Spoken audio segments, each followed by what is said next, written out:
Hey y'all! Welcome to our podcast, The Pretty Ugly Struggle, hosted by Connie Love and B Hall. Each week, sit with us as we discuss viral topics, raising kids, relationships, running businesses, and trying to look good while doing it. The mother effing struggle is real.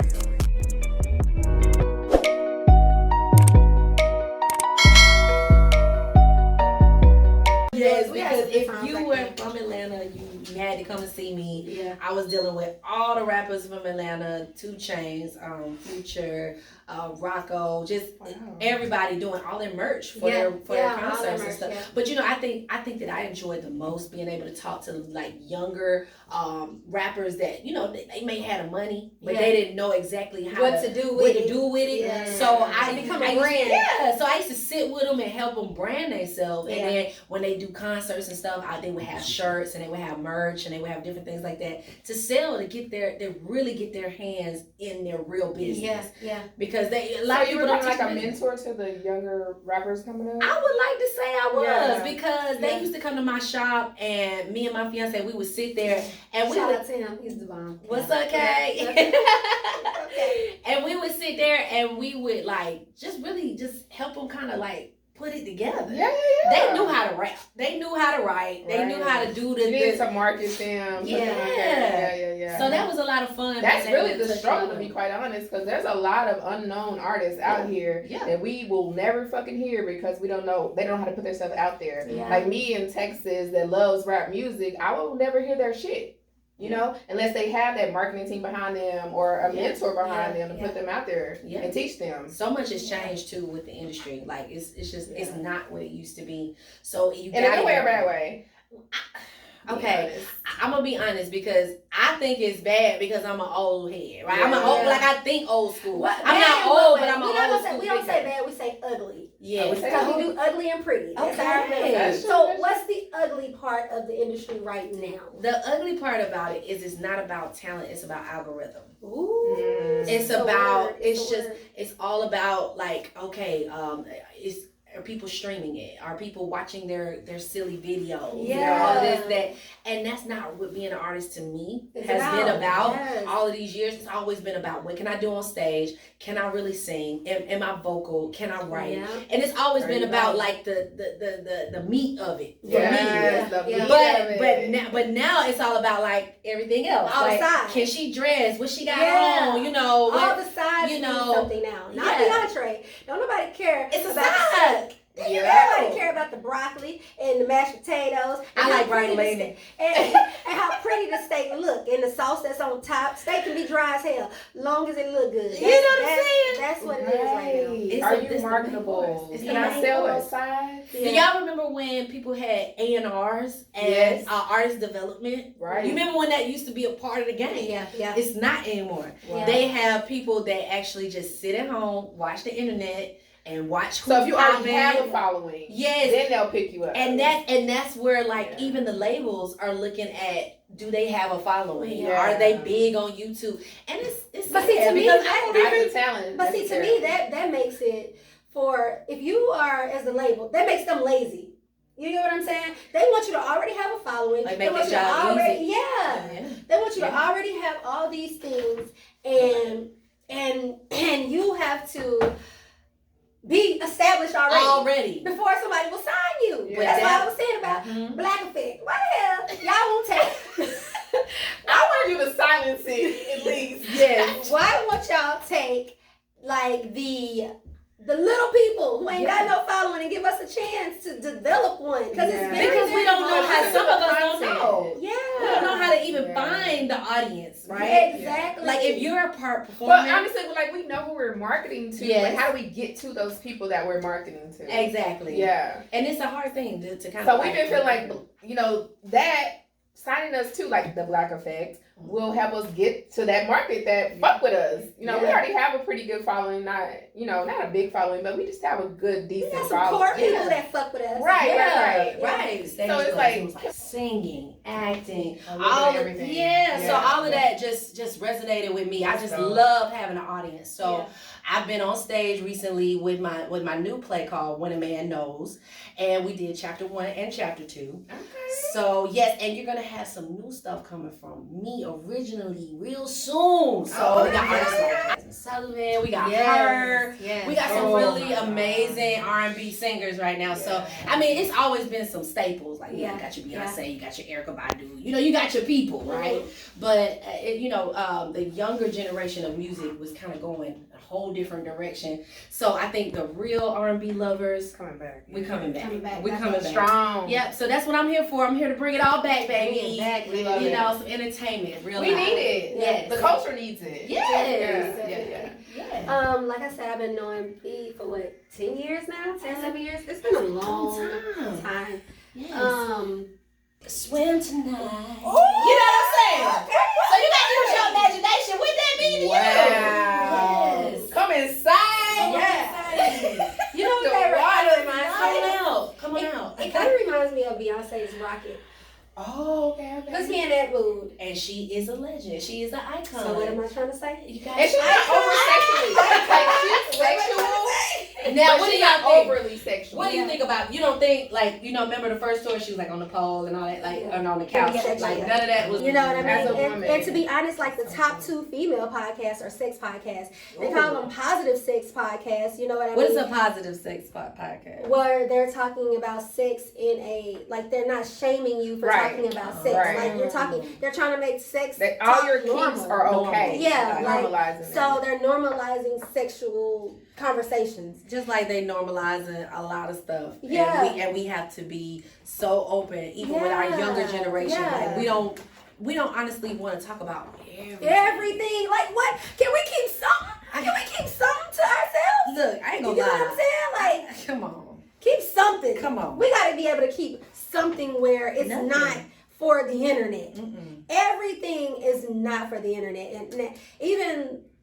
I ain't even gonna go that deep. What? No, we gonna go deep, mama. That's what we here for. No, just even I have an issue with I'll just say over sexualizing everything.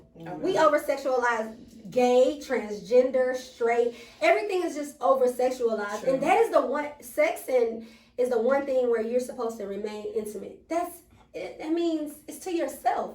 That's the secretive thing that you're supposed to hold sacred to you. But goddamn, it's like if you don't talk about it, you ain't shit. Well, see, look. If you don't show all your ass, you ain't nothing. If you ain't you got an ass. Put it out. Yeah. Do you feel that way as an artist?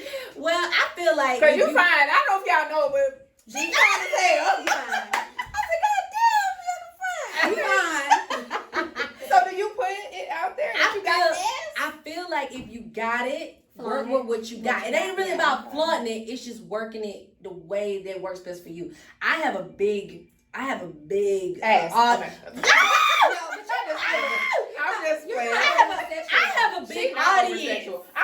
Honestly, I've been following you for a little bit, and I hardly ever see your ass, to be honest. I don't be putting my ass out. I really don't. Why do that? I have an 8-year-old, first of all, okay? An 8-year-old girl. An 8-year-old girl, okay? So I teach her about being beautiful and about looking good. She know how to look good. She likes that. She like when mommy look real cute. You know what I'm saying? She can tell me, oh, I like that, mommy. That's dope. But if it was too much, she's gonna let me know, like, oh, mommy, your butt is kind of showing on the internet. I love it. And I don't want to be that mommy. I don't want to be like the one that's like don't know how to cover up ever. Yeah. But I will say my first single that I did independent. Which was when? And what was the name of it? Okay, so it's called Swimming. Okay. So you had to use your imagination.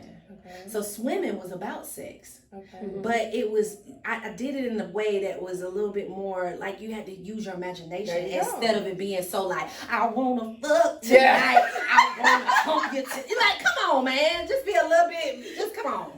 Like, can we get a little inch? Come on. Girl. So I was more like, cause that's old school R&B. Yes. They talking about juicy this and that. Look, but we didn't really just know as kids. They talking about fuck. Exactly. You got to use your imagination. So I was like, welcome to your island paradise. Come on in, you know the water's fine. Waves are strong and now the tide is high. If it gets too hot, take a swim tonight. Ooh. You know what I'm saying? Okay. So you got to use your imagination. What that mean to you? Wow.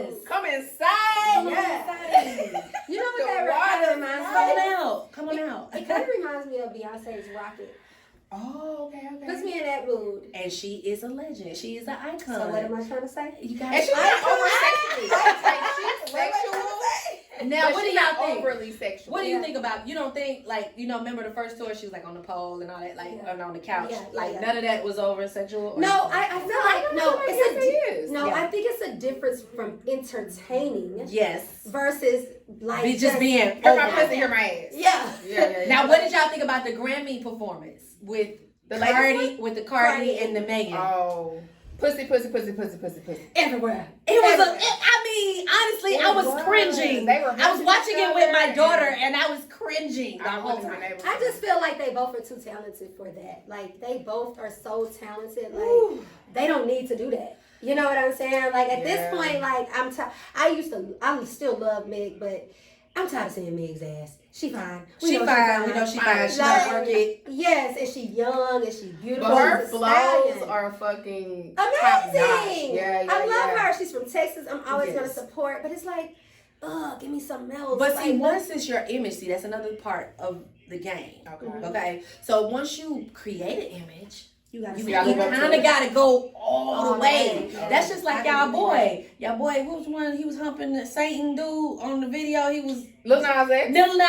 Did you see it? I will not watch it all the way. Okay. I saw it on TikTok, so 60 seconds I saw. Yeah. No, you got to watch the whole thing. I can't. After I saw him hunching the devil and going up the pole, it was just like, come on. But guess how many views he had in 2 days?